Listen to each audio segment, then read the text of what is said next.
If you are playing in a sports league, pick one league. Don't pick multiple leagues. If your children are involved in activities after school, pare it down so that they're not exposed to large numbers of different groups of people at different days. Our actions today have a direct impact on how our province will fare tomorrow and in the weeks to come. That's Dr. Bonnie Henry talking about team sports in our province.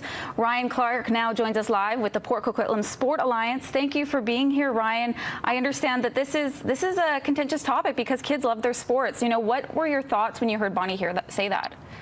Well, you know, it's keeping us safe. You know, it's really nice we've moved into phase 3 now. You know, you think back to the spring when nothing was really going on, and now we've moved to phase 3, and we all just want to keep that moving forward, obviously one day to get to phase 4 where it's back to normal. So, you know, we appreciate what she's saying and what then from the lens she has. And if that's what it takes to keep us in phase 3, which keeps everybody playing, let's make sure we abide accordingly.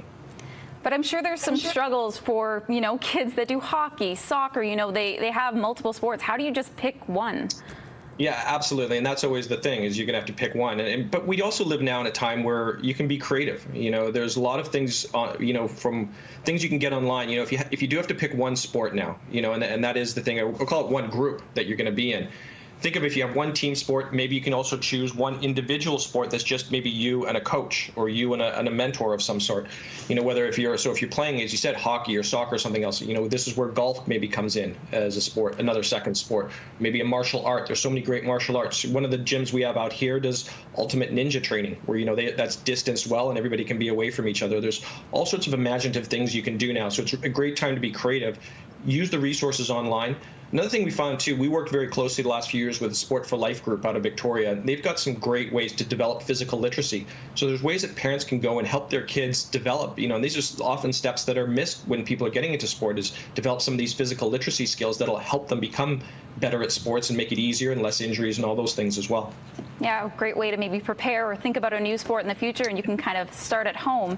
Exactly. But there are some, you know, protocols and challenges, I'm sure, to make sure that everybody's safe when they have chosen their one league. How do you kind of adapt with people wanting to see it and, you know, referees and all that, all the people that want to be there? Sure, absolutely. And, you know, as a fan, as I have 2 kids too, and, you know, and I want to go see them play all the time. And I remember just yesterday having to sit, you know, far away and outside watching through glass from the outside.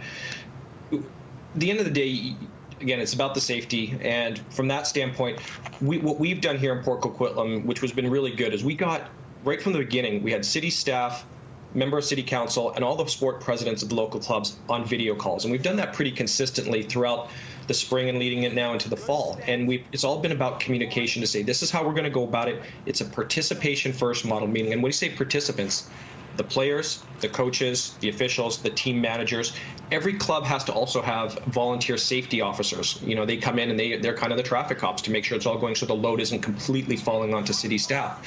And that way we can keep moving. Again, keep us in that phase 3 and hopefully again one day moving to phase 4. And that's the way we're doing it, looking at it right now, is participants first. Make sure that they're looked after first, and then we'll worry about the viewers later. But I appreciate, you know, as a parent too, you want to watch and you only have so much time to watch. But more important, that playing is so important right now for both the physical health, mental and social health too.